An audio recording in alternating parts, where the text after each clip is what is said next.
Bonjour à toutes et à tous, bienvenue pour ce nouveau cours.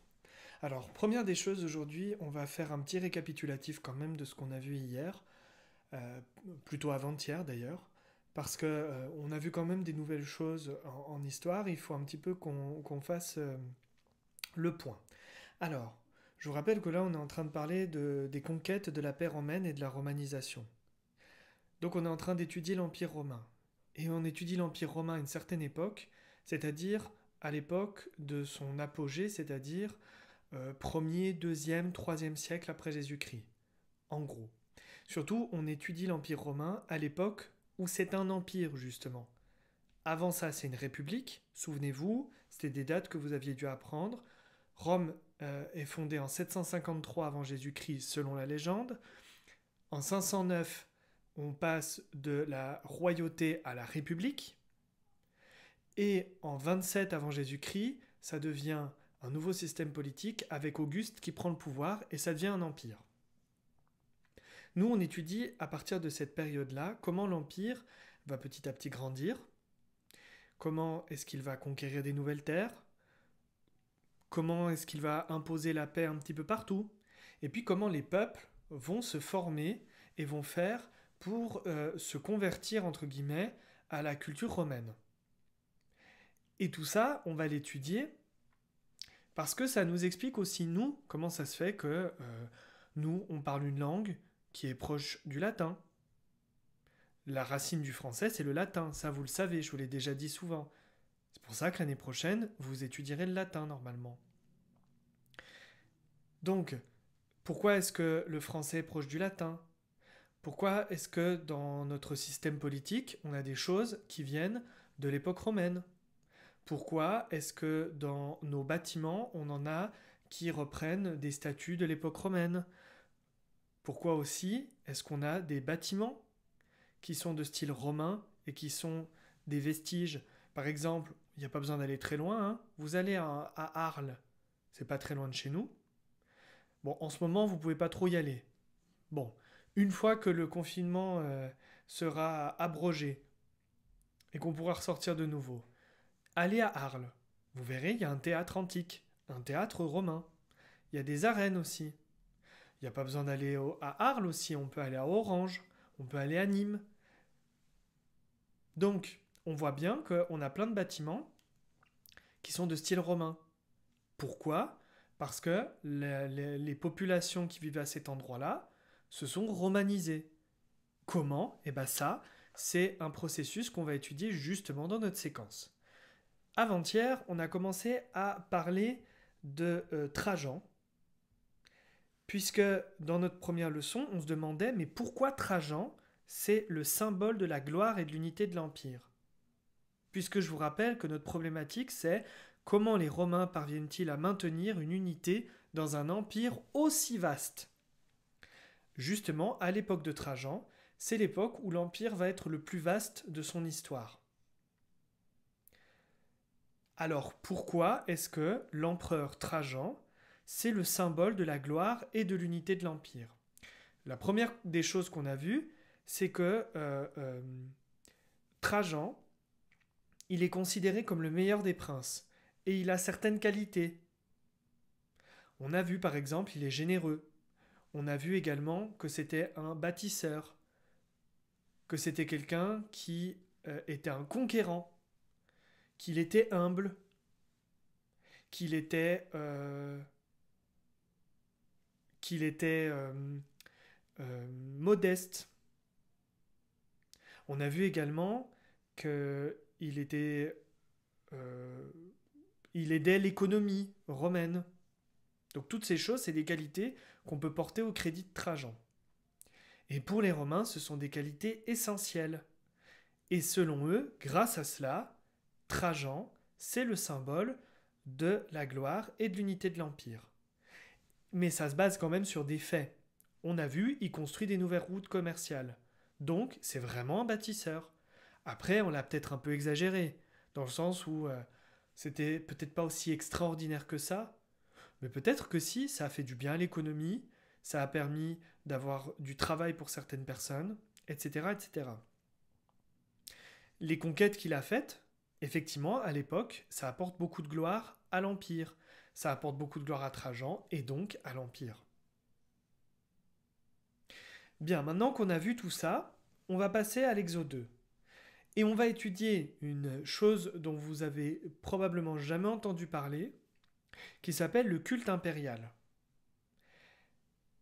On va voir ce que c'est le culte impérial, et on va voir que ça va se diffuser dans l'Empire, et que grâce à cela, Trajan va être mieux vu par la population de l'Empire, et surtout, ça va permettre une sorte d'unité culturelle. C'est ce que l'on va voir.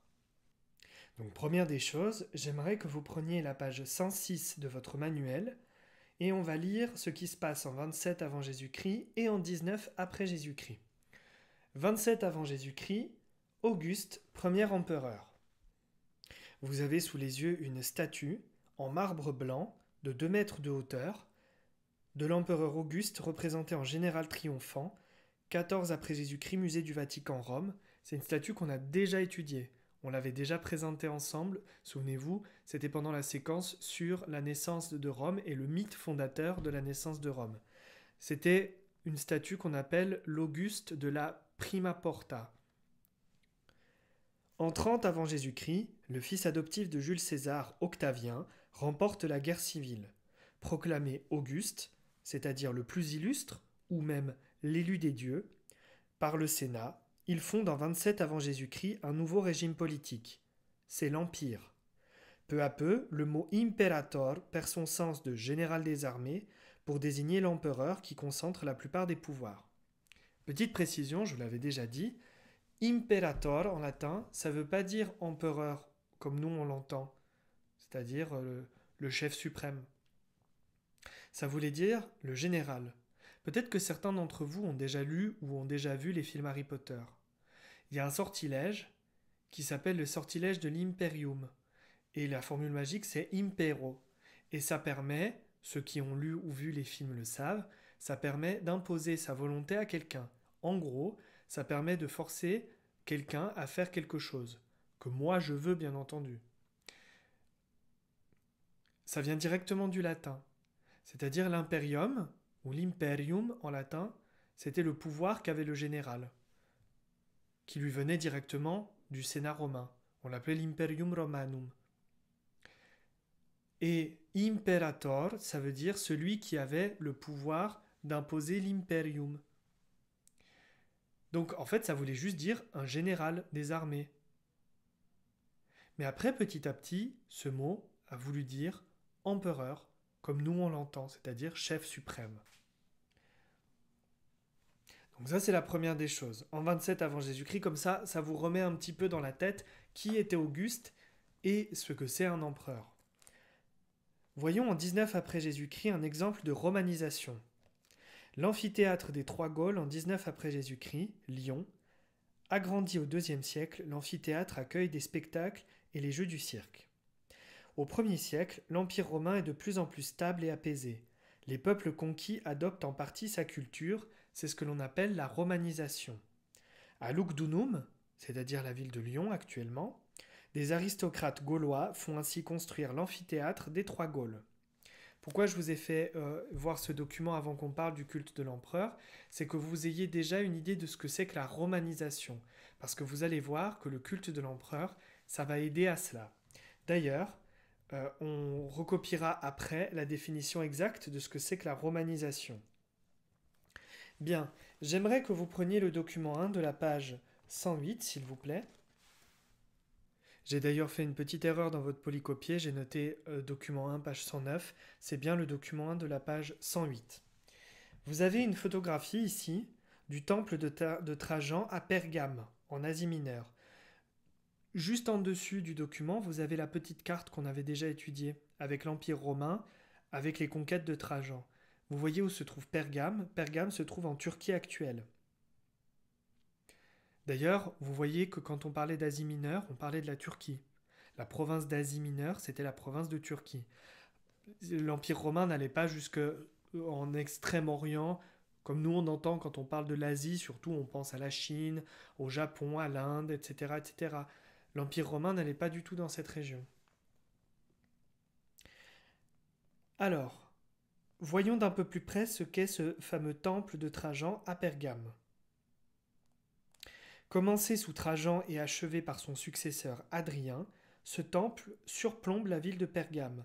Il est dédié au culte impérial, célébré par les habitants de la région pour marquer leur fidélité à l'Empire.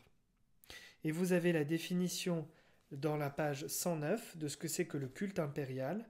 C'est l'ensemble des pratiques religieuses instituées par Rome en l'honneur des empereurs. Alors, je vous explique un petit peu plus en détail ce que c'est que le culte de l'empereur. À partir de Jules César, vous vous souvenez, quand Jules César y meurt, je vous avais déjà raconté cette histoire, mais je vous la re-raconte, comme ça vous permet de remobiliser un petit peu ses connaissances. Quand Jules César meurt, au moment de ses funérailles, Marc-Antoine, son meilleur ami, un grand général romain, fait un discours. Et souvenez-vous, Jules César est assassiné parce qu'on dit qu'il se comporte un peu comme un roi. Et au moment des funérailles, Marc-Antoine fait un tel discours, tellement extraordinaire pour parler de Jules César, que tout le monde pleure, tout le monde le regrette. Et tout le monde dit, mais il n'aurait jamais dû mourir. Et pile à ce moment-là, il y a une comète qui passe dans le ciel. C'est un phénomène naturel. Bon, pour le coup, c'était vraiment beaucoup de chance, parce que c'est une comète, on pense en tout cas que c'est celle-ci, c'est une comète qui passe tous les 76 ans autour de la Terre. C'est ce qu'on appelle la comète de Halley. Et elle passe à ce moment-là, et Marc-Antoine en profite et dit, regardez, c'est l'âme de Jules César qui monte au ciel, qui rejoint les dieux sur le mont Olympe. Jules César devient un dieu parmi les dieux. Et après cela, donc, tout le monde y croit, et il reçoit une récompense particulière qui s'appelle l'apothéose, c'est-à-dire qu'il est divinisé. Et à partir de là, Jules César devient un dieu. Donc, c'est-à-dire qu'on lui rend un culte, avec des prêtres qui lui rendent un culte exprès, avec un temple, etc., etc. Et Auguste, pour bien rappeler à tout le monde que c'est pas n'importe qui, parce que je vous rappelle qu'à l'époque, Auguste, il est très jeune, donc il doit s'imposer. Et en face, il y a Marc-Antoine. Vous pensez bien, Marc-Antoine, il va pas se laisser faire. Donc, qu'est-ce que fait Auguste? Il rappelle à tout le monde que c'est le fils du divin César. Et à partir de là, quand il accède au pouvoir, on lui donne le titre d'Auguste. Et ça veut dire élu des dieux. Donc en fait, on était à deux doigts d'en faire un petit peu une divinité. Sauf que, je vous avais déjà parlé d'une chose, les Romains détestent les Grecs. Vous me dites, mais pourquoi est-ce que M. Maffetti parle des Grecs là tout d'un coup? Ça n'a rien à voir. En fait, si. Pourquoi? Parce que les Grecs, eux, ils n'hésitent pas à rendre un culte à leur chef, soit à leur roi, soit à leur empereur. Ils n'ont pas de problème avec cela. Dans la culture grecque, c'est pas un souci. Bon, ça dépend qui, Les Athéniens, souvenez-vous, c'est eux qui ont inventé la démocratie, donc eux, ils n'aiment pas trop ce genre de choses. Mais dans tous les territoires qui sont d'influence grecque, c'est-à-dire toute la partie du Moyen-Orient, qui avait été conquise à l'époque par Alexandre le Grand, eh bien, eux, ils rendent un culte souvent à leurs généraux, à leurs rois, aux personnages célèbres qui ont du pouvoir. Et justement, comme je vous disais, les Romains détestent les Grecs, ou en tout cas, ils font semblant de les détester. Et ça veut donc dire que si Auguste il accepte qu'on lui rende un culte, ça fait un peu grec. Et pire, ça fait un peu roi. Et ça, c'est deux choses que les Romains détestent. Donc Auguste est très intelligent. Il va d'abord refuser qu'on lui rende un culte. Et puis après, petit à petit, il ne va pas pouvoir empêcher qu'on lui rende un culte indéfiniment. Alors, il accepte qu'on lui rende un culte. En plus, ça lui rend une bonne image. Mais il va dire, vous ne me rendez pas un culte à moi, parce que moi, je ne suis pas un dieu. Vous allez rendre un culte à mon Génus. Qu'est-ce que c'est le Génus? On pourrait traduire ça par génie. En fait, chez les Romains, ils imaginaient qu'on avait tous deux natures. Une nature humaine, qui était présente là sur la Terre, comme moi quand je vous parle en classe, comme quand vous êtes avec vos copains, et puis une nature divine qui est cachée. C'est-à-dire que c'est comme si moi j'étais en train de vous parler, il y a moi, et en fait, à l'intérieur de moi, il y a une sorte de nature divine qu'on ne voit pas et qui se trouve sur un autre plan. C'est-à-dire comme s'il y avait une autre réalité par-dessus la nôtre. Imaginez, vous avez un dessin et vous mettez une feuille de papier calque et vous recopiez et vous faites un autre dessin. Eh bien, si je les mets l'une sur l'autre, on voit les deux dessins, mais par contre, ce sont deux choses séparées. C'est ça. En fait, la nature divine de la personne, elle est présente, mais elle ne se voit pas. Elle est comme sur la feuille de papier calque. Alors à ce moment-là, Auguste, il va dire, eh bien, vous rendez un culte à mon génie. Et une fois qu'Auguste meurt, il est définitivement divinisé. Et on l'appellera le divin Auguste. Et après, ses successeurs, ils vont dire qu'ils sont descendants du divin Jules César et du divin Auguste. Et petit à petit, on va rendre un culte donc à l'empereur et va y avoir un collège de prêtres. Un collège de prêtres exprès pour le culte de l'empereur. Parce que les autres, ils vont reprendre la même manière de faire qu'Auguste. Donc après lui, les autres vont le faire petit à petit jusqu'à Trajan. Donc Trajan va aussi avoir droit à son propre culte. Et on le fera non seulement à Rome, mais on le fait un petit peu partout dans l'Empire. Et la question c'est donc, pourquoi Rome construit-elle des temples dédiés au culte impérial dans les provinces de l'Empire? Pourquoi est-ce qu'elle fait ça? Je vous laisse bien voir le document et avec ce que je vous ai raconté, essayez de réfléchir pourquoi est-ce que Rome veut faire ça. Partout dans l'Empire. Je vous laisse bien 5-10 minutes pour y réfléchir. Essayez de vous creuser la tête, essayez de réfléchir à toutes les possibilités. N'attendez pas seulement que je vous donne la réponse. Je sais, la tentation, elle est assez facile de se dire, je coupe pas la vidéo et j'écoute la réponse de Monsieur Maffetti directement. C'est en se trompant qu'on apprend. Alors là, en plus, vous avez de la chance, vous êtes à la maison. Donc, vous vous trompez et personne ne l'entend. Même si vous voulez écrire au crayon et puis après gommer et mettre la bonne réponse, ou alors laisser la réponse si elle est correcte, celle que vous avez mise, vous pouvez. Vraiment, je vous encourage à le faire. Mais réfléchissez bien 5-10 minutes.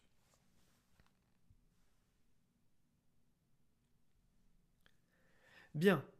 Alors, la construction de temples dédiés au culte impérial dans les différentes provinces de l'Empire, ça permet à Rome de diffuser partout le culte impérial. Mais pourquoi le diffuser partout? Quel est l'intérêt de le diffuser partout? L'intérêt, il est très simple. De cette manière, tous les citoyens de l'Empire sont incités à renforcer et à manifester leur fidélité envers l'empereur. Imaginez, vous faites partie d'une cité qui vient d'être conquise par les Romains. Vous faites partie d'une région qui vient d'être conquise par les Romains. Est-ce que vous les appréciez, les Romains? Pas trop. Est-ce que vous appréciez l'empereur? Pas trop. En fait, vous leur obéissez, mais parce que vous n'avez pas le choix. Parce que sinon, ils vont vous tuer, ou parce que sinon, ils vont détruire la ville. Mais vous leur obéissez pas parce que vous les appréciez. Vous leur obéissez parce que vous n'avez pas le choix. Ça veut dire que les Romains, petit à petit, ils vont devoir faire en sorte que vous obéissiez, pas seulement parce que vous avez peur ou parce que vous n'avez pas le choix, mais aussi parce que vous avez confiance. Ça, c'est très important.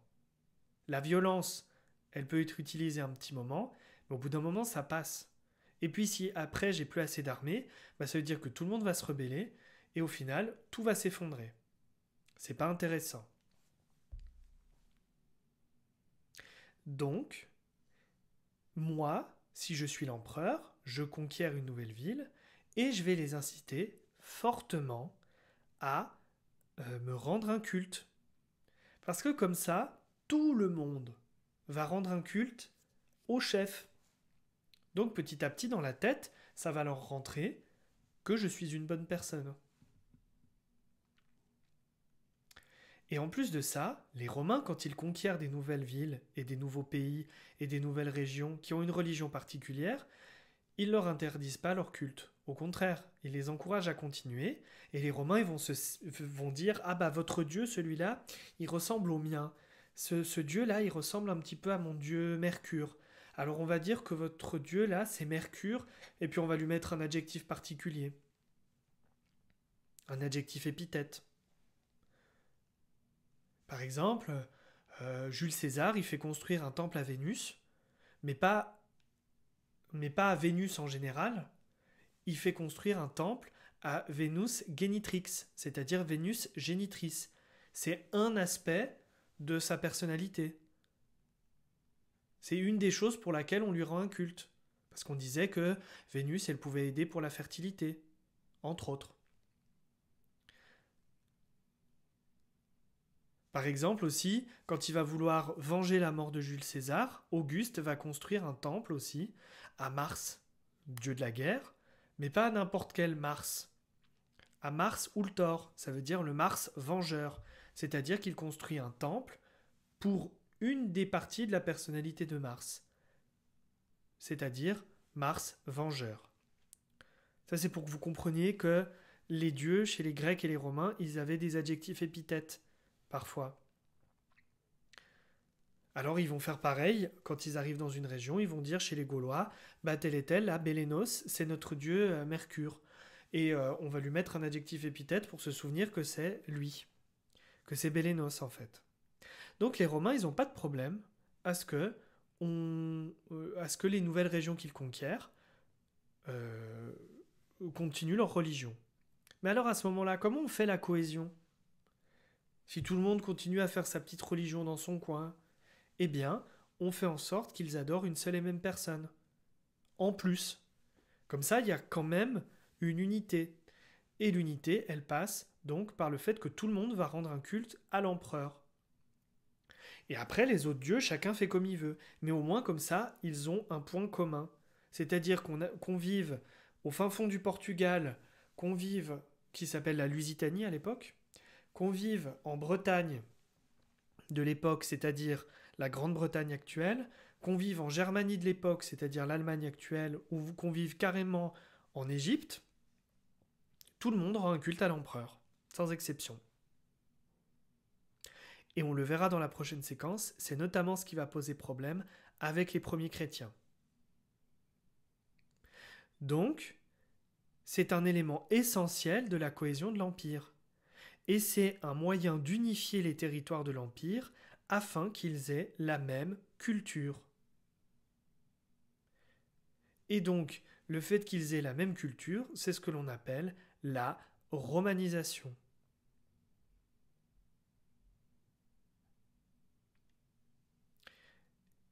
On recopiera la prochaine fois les définitions, je vous rappellerai la prochaine fois. Pour le moment, on s'en tient au cours. Comme ça, vous intégrez bien les notions, et puis pour la prochaine fois, je vous demanderai de le faire, de recopier les définitions. Je vous rappellerai ça à la fin de la séance.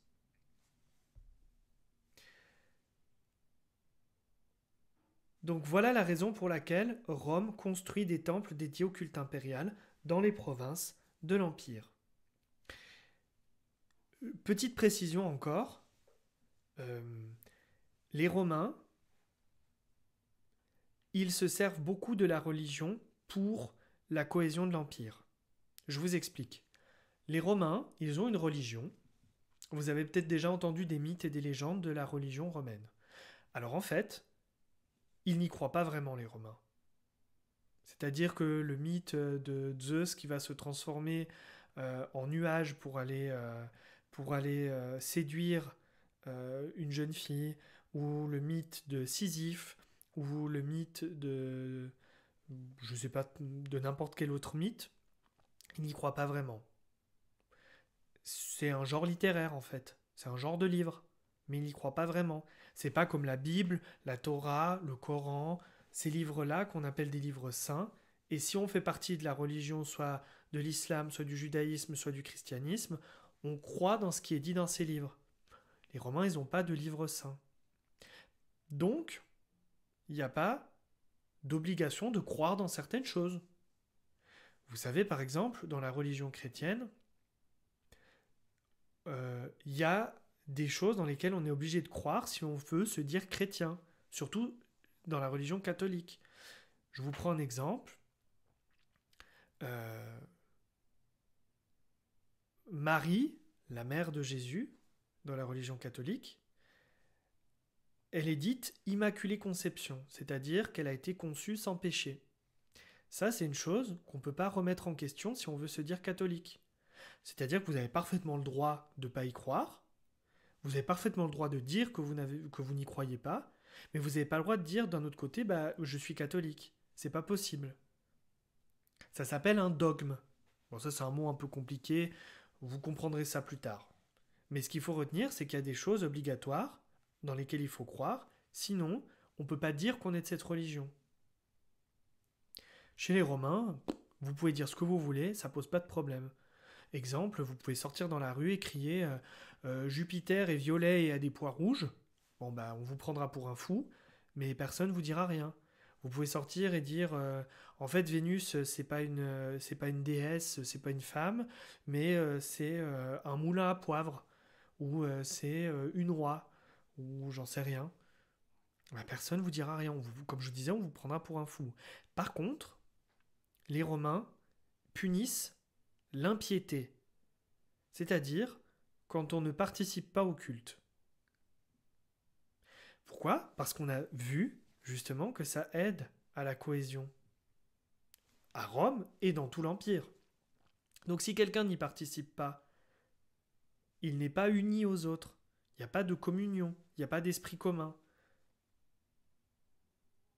Donc, ça pose problème.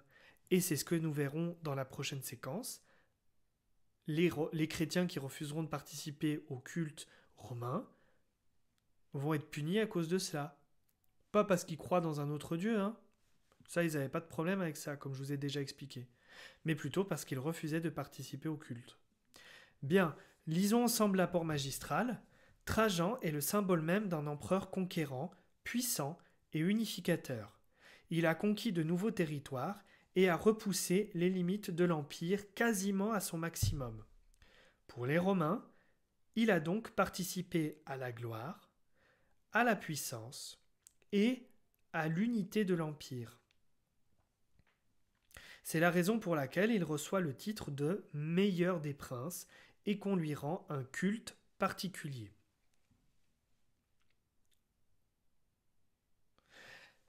À partir de cela, avant de passer à la leçon 2 et à la mise en perspective, donc je vous disais, pour cette fin de séance, je vais vous demander de faire deux choses. Déjà, je vais vous demander de recopier deux définitions. Vous vous souvenez comment on fait avec les définitions. On va à la fin du polycopier. On prend la première page blanche qui suit la fin du polycopier. On écrit en haut définition. Et vous allez m'écrire les définitions de culte impérial qui se trouve à la page 109. Et vous allez également recopier la définition de romanisation qui se trouve à la page 106. Et bien entendu, il faut les apprendre pour le prochain cours. Alors je vous rappelle également, vendredi c'est férié. Vous avez de la chance, donc vendredi, il n'y a pas cours d'histoire. Donc tout ça, ça va être à apprendre pour mardi prochain.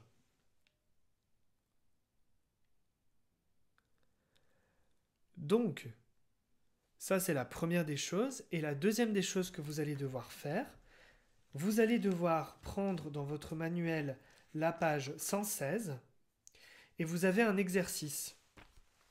C'est l'exercice 1. Je connais les grands événements de l'Empire romain. Vous avez une frise chronologique. Vous savez à quel point j'aime les frises chronologiques. Et moi je sais à quel point vous n'aimez pas ça, mais on est obligé de le faire. Et vous allez donc recopier la frise chronologique avec la bonne échelle. Et vous allez donc associer chaque événement à sa date, puis recopier et compléter la frise. C'est-à-dire 212 après Jésus-Christ, c'est une première date. 98 117 après Jésus-Christ, c'est une deuxième. 27 avant Jésus-Christ, c'est une troisième. Et il y a des événements qui sont reliés à ces dates, mais c'est dans le désordre. Vous allez devoir retrouver quel événement correspond à la bonne date. Avènement d'Auguste. Et pas événement, hein. L'avènement, ça veut dire quand il est proclamé roi, empereur, général, etc. Bon là, en l'occurrence, c'est quand il est proclamé empereur, quand il accède au pouvoir. Citoyenneté romaine accordée à tous les hommes libres, et règne de Trajan. Donc vous allez chercher tout ça, et vous allez recopier la frise chronologique, et faire comme d'habitude, vous allez mettre les dates, et vous allez les associer au bon événement. Et ensuite, deuxième exercice, colorie en bleu la période correspondant à l'Empire. Et ça, vous devez le savoir. En plus, je l'ai rappelé. Au pire, vous regardez sur Internet. Faites des recherches, c'est pas un souci. Ça, vous le faites après la page des définitions. D'accord ? Vous faites cet exercice, vous avez la page des définitions. Une page, ça suffit largement pour les définitions. Et vous prenez la page d'après et vous faites cet exercice. Et vous le faites donc pour mardi prochain. Vous avez le temps de le terminer là maintenant. Et vous le faites et vous le terminez pour mardi prochain. Vous avez compris, je répète, vous recopiez les deux définitions que je vous ai données. Et pour la frise chronologique, vous recopiez la frise chronologique à l'échelle. Donc ça, on avait vu en classe comment faire. Ensuite, vous regardez les trois dates, vous associez avec le bon événement, et ensuite, vous recopiez ça sur la frise. Et deuxième des choses, vous coloriez en bleu la période correspondant à l'Empire. Le troisième exercice, je ne vais pas vous demander de le faire, parce que c'est pas pour le moment qu'on va le faire. Donc, j'espère que vous avez bien compris ce que je vous ai demandé. Au cas où, posez-moi les questions soit en commentaire, soit sur PostClass. Moi, de mon côté, j'essaierai d'y répondre le plus rapidement possible. C'est pas grave si j'y réponds pas tout de suite, vous avez le temps de faire ces exercices. Si vous avez d'autres questions sur le cours en général, n'hésitez pas également à me poser ces questions. Quant à moi, je vous souhaite une bonne fin de journée, un bon férié vendredi, un bon week-end, et on se voit mardi prochain.